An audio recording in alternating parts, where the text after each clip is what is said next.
Hey guys, it's Brendon. And it's Spencer. And we are Panic at the Disco. And we just want to say thank you so much for all your hard work.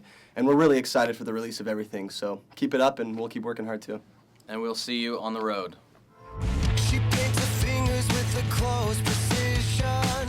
He starts Just personal, just stuff we were going through at the time. I think, we love doing the fantastical, theatrical element of, music and lyrics especially, just building a story off of personal experiences. And so that's never changed. That's always been a consistent thing with our band. And so that was important to keep in mind, just keeping it theatrical, keeping it fun. But everything is based off of something that has happened to us personally, and especially in the last couple years with everything happening.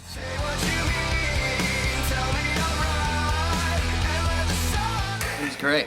Yeah, Shane Drake is, I think it's the fourth time that we worked with him. He's makes it really fun on set. He's really energetic and, coming up with new ideas, and he's excited about whatever he's working on, so it makes it fun. And, we just collaborated with him like we usually do. He always comes with some ideas, and we kind of give him a general idea for the look and the feel of the video that we want, and it was And he just runs with it. Yeah, It's crazy. it It's was awesome. another one-day shoot, which is, it always is supposed to end at 10 or 11, and then you're still there at 4 or 5 in the morning, which is how it always is. But we got it all done in one day, which was thanks to him. Yeah. Really happy with it. nothing left to sell them. We've been This asked is this a- question this is a- 3 yeah, times very today, consistent and question. I don't think we've ever been asked that before. What would our younger selves think of us now? I think that me being 16 would look at me now and say, "Good job, buddy. You've been working hard. Great job. Great, awesome show. Great job."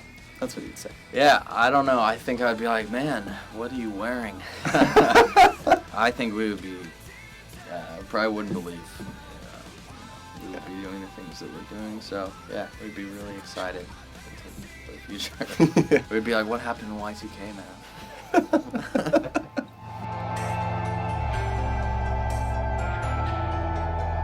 My favorite part of the recording process is when everything is tracked, the main instruments, the basic instruments, and everything is arranged, and then you get to go in on all the songs and just throw in little elements like you listen to a lyric and you go, oh, we should do like a wolf howl, or we should use a synthesizer to accent that line and just drop it down. So like you get to add all the ear candies, and it's so fun. It gets a little crazy sometimes. You just do too much, and then you gotta take some of it out. Like, that's a little too crazy. So yeah. We have done a few songs, kind of recorded as much as we could live, which that's a fun thing that we didn't do for the first record, and we did do on the second album, but we did some of it like that, and that's fun. It's more of a vintage way to record before they were able to just, digitally Track everything. copy and separately. paste everything, but it's fun to kind of mix and match and do the best of both.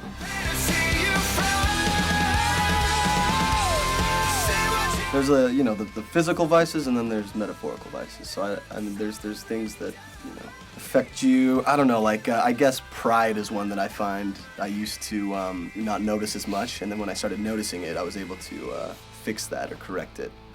But pride is so easy to fall into. Just the ego can be filled up so easily. So that's something I think I realized recently. I don't know. When the vices can kind of be anything. There's not as like a list like there is virtues, but vices is like procrastination, always putting things off to the last minute and waiting to the very end. And when we were coming out to New York, I was like, up until 6 in the morning because I totally underestimated the amount of time it would take to get everything ready and pack. And I always seem to be doing that, so it would probably be better if we didn't. Probably would have a record done a little quicker than we do, but whatever. Everybody's got their vices. Yeah.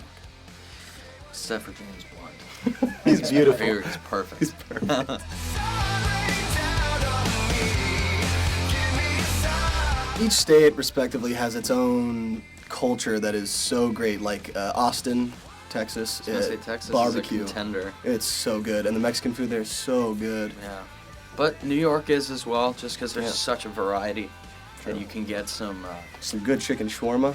you can get like Yeah. Indian food and yeah, stuff that's not as accessible in other areas. But I have to say our home state of California is pretty good just because it's so many great cities. That, Good sushi, good Mexican, good yeah. bars. Growing up in the Southwest, we love Mexican food, so it's weird to go to like the Midwest where they don't even really know what sometimes you're talking about. So, but I'm just We gonna. listen to a lot of different stuff. Yeah, we got New York, Texas, and California. Yeah, we play favorites. We love it all.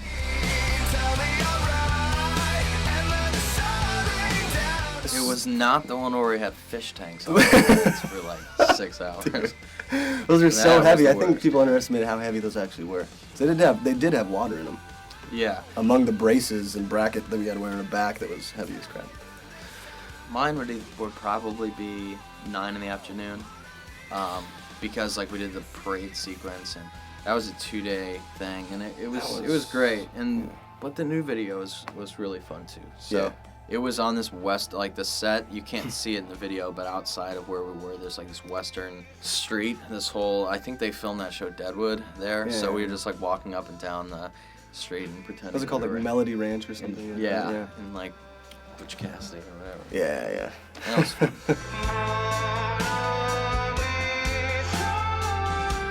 Well, from our first record to now, I think we've progressed musically, just in our abilities. I think we've gotten a little bit better, learned a few more chords, or just a little more practiced with writing, I think. We've grown up, even just in age, and there's a huge growing period for us from 16 to 23, so a lot has changed, but I feel like we've gotten better as musicians.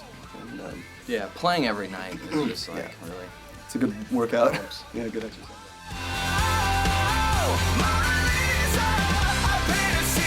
To expand the vocal range, one can't really do much. It's like I tried taking vocal lessons for like 5 months, and he never taught me anything like learning how to sing. He just taught me these exercises to do so I didn't blow my voice out every night. I'm a yeller. Like I just get up there and I just yell, belt out notes, and hopefully it doesn't crack. Yeah, he just taught me like, just humming is really nice on it, and not yelling, which I do. So.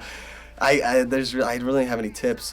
Singing is all psychological, I think. It's all in the head. If you know you can do it, you're gonna do it. So,